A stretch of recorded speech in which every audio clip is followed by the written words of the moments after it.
शिक्षण विधियों के अंतर्गत जो हम पढ़ने वाले हैं वो आज की कड़ी में जुड़ रहा है प्रयोगशाला विधि। नेक्स्ट विधि जो है वो लेबोरेटरी मेथड है, जो फिजिक्स में भी काम आती है, बायो में भी काम आती है और यहाँ तक कि केमिस्ट्री के लिए भी बहुत उपयोगी है। जो लेबोरेटरी मेथड है इसको यूज करते वक्त बहुत सारी सावधानियां बरतनी पड़ती है। थोड़ी सी हार्ड विधि है, इसलिए ज्यादातर स्कूलों में इसको टीचर्स करवाना ठीक नहीं समझते हैं, क्योंकि इसकी सबसे बड़ी कमी ये भी होती है कि सारे प्रयोग इनके द्वारा कराए नहीं जाते हैं। कोई भी स्तर के बालक को हम करवा नहीं सकते, इसके लिए एक स्तर पर्टिकुलर होना भी जरूरी होता है। तो कमियां देखते हुए इसको ज्यादातर नेग्लेक्ट किया जाता है, लेकिन इसके फायदे जो हैं वो नुकसान से ज्यादा है। फायदा ये है कि जब भी हम बालक को कोई भी चीज पढ़ाने जा रहे हैं तो कोशिश कीजिए कि अगर वो प्रायोगिक कार्य के दौरान करवाई जा सकती है तो उसे बेशक आप प्रयोग के द्वारा ही कराएं, ताकि वो बालक के दिमाग में स्थायी रूप से बैठ सके, उसमें उसकी जिज्ञासा हो, वो स्वयं करके सीखे, सक्रिय रूप में खुद का इच्छा जागृत करे और आगे की टेक्नोलॉजी से बढ़ने की कोशिश करें। क्योंकि जब तक बालक खुद करके नहीं सीखेगा वो आगे बढ़ने के लिए उसमें प्रेरणा नहीं मिलेगी, उसको वो प्रेरित नहीं हो पाएगा।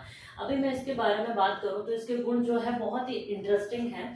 पहला जो गुण है वह है साधारण पद्धतियां जो होती है उसको वो आसानी से समझ जाता है। आपको पता है प्रायोगिक कार्य बहुत ज्यादा हार्ड होते हैं। हाँ, बेशक ये है छात्र केंद्रित, लेकिन इसमें शिक्षक का भी बहुत बड़ा रोल होता है। ये जितनी भी हार्ड पद्धतियां होती हैं, जितने भी मुश्किल प्रयोग होते हैं, वो एक शिक्षक ही बालक को पूरे निरीक्षण के द्वारा समझाता है। यानी कि प्रयोगशाला विधि जो है वो दोनों के बीच में बहुत स्ट्रॉन्ग इंटरेक्शन बॉन्डिंग की वजह से होता है। वरना बालक स्वयं करके सीखेगा, बहुत सारी दिक्कतें उसको होगी और हो सकता है कि कुछ जानलेवा प्रयोग की वजह से उसके ऊपर कुछ नुकसान भी हो जाए। तो उसके लिए जरूरी है कि जितनी भी पद्धतियां हैं साधारण रूप से बालक के सामने रखी जाए, और इसका रोल जो होता है सबसे बड़ा अदा करता है टीचर।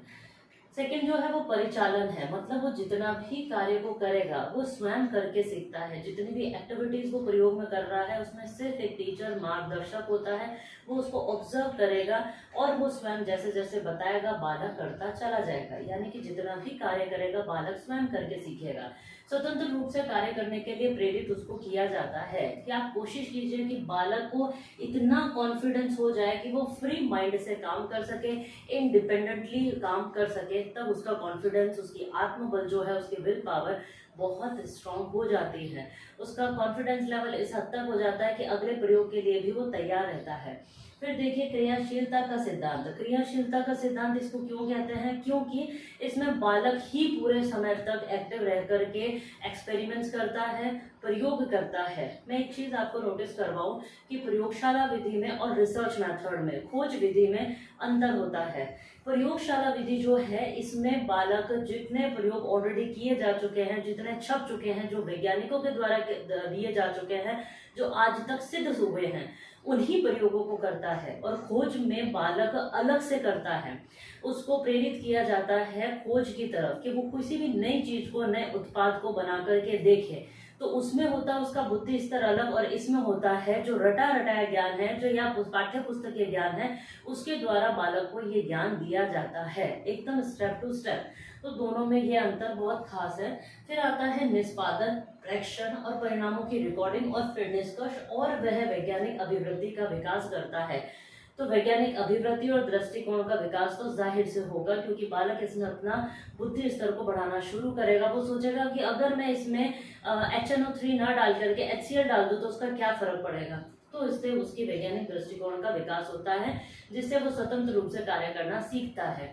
मैंने अभी बोला है निष्पादन, मतलब स्वयं करेगा सारा कार्य। ऑब्जर्वेशन वो खुद नोट आउट करता है एक एक चीज को, जैसे कि कुछ रीडिंग आ रही है फिजिक्स में चाहे केमिस्ट्री में प्रयोग करते वक्त, तो भी वो ऑब्जर्वेशन खुद करता है।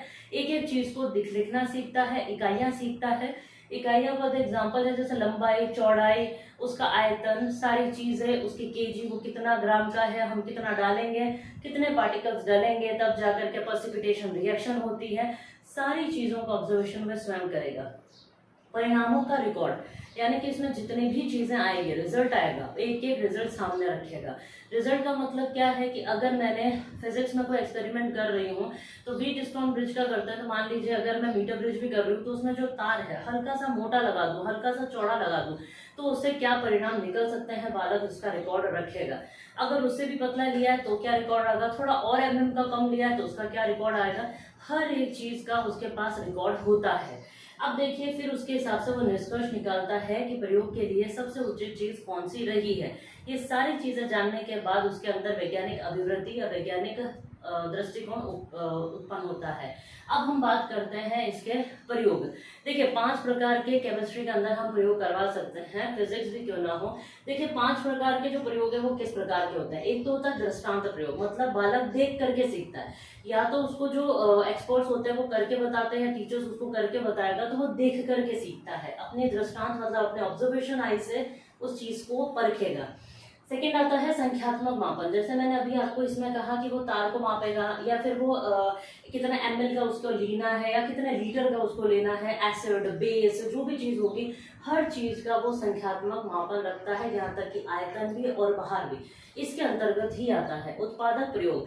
अब उत्पादक प्रयोग क्या है, इसमें कोशिश कीजिए कि उसमें वही प्रयोग करवाया जाए जो बालक उसमें स्वयं कुछ उत्पाद बना करके देखे, कुछ प्रोडक्ट निकाल करके देखें। सिद्ध करने वाले प्रयोग, यानी कि ऐसे रिजल्ट, ऐसे प्रयोग किए जाएं जिसमें बालक खुद उसको खुद रिजल्ट निकाल सकता है या उसको प्रूव कर सकता है, जिससे क्या होगा उसका कॉन्फिडेंस और आत्मबल बहुत ज्यादा ऊंचाई छू जाएगा।